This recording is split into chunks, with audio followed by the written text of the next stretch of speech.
Bonjour à toutes et à tous. Aujourd'hui, nous continuons notre coach du jour, tiré du livre Courage. Attends, nous répond le Tout-Puissant lorsque nous insistons en lui demandant de rentrer dans son palais. Ceux qui veulent acheter du naphte, des marchandises grossières, ceux-là sont servis de suite. Ceux qui veulent acheter de l'ambre, on leur demande d'attendre, nous dit le Talmud.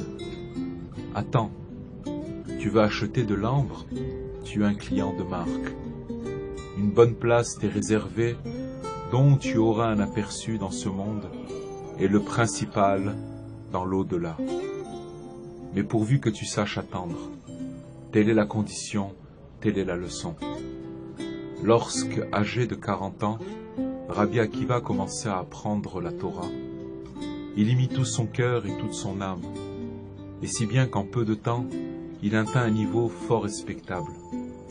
Mais il sut se taire pendant 15 ans, assister à d'innombrables séances d'études, sans jamais rien dire de ce qu'il savait, jusqu'à ce qu'il se révèle comme le plus grand de sa génération. Sa grandeur fut qu'il sut attendre. Pour t'aider, on te fera comprendre comment être patient, comment ne pas reculer quoi qu'il t'arrive entre-temps.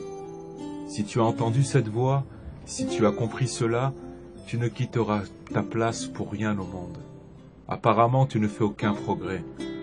Mais le fait de rester là où tu es, en essayant d'avancer de ton mieux, en faisant tout ce qu'il t'est possible, ce simple fait est un progrès immense, comparable à la graine enfouie sous la terre gelée et qui, tout un hiver, force et peine, personne ne voit ses progrès, on la croyait perdue.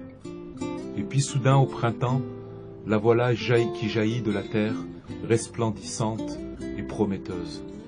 Celui qui a décidé d'attendre, quoi qu'il advienne, verra défiler les nuits d'hiver longues et silencieuses, l'attente. Mais il sait rassurer son cœur et se donner du courage.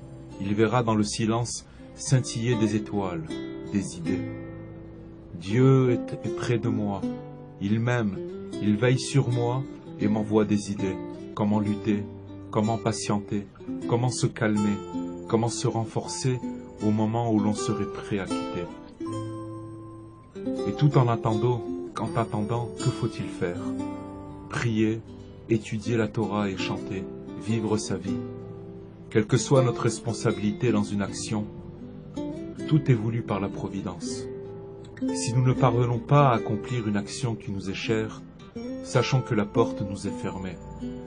Dieu ne veut pas encore nous laisser entrer, mais il veut que nous continuions à espérer, à chercher, à attendre. Le plus souvent, c'est pour nous aider à acquérir de la persévérance. Au bout du temps, et si nous insistons sans tenir compte de ce qui nous arrive, les portes s'ouvriront. Je vous souhaite une belle journée, bénédiction et réussite, et merci de votre écoute.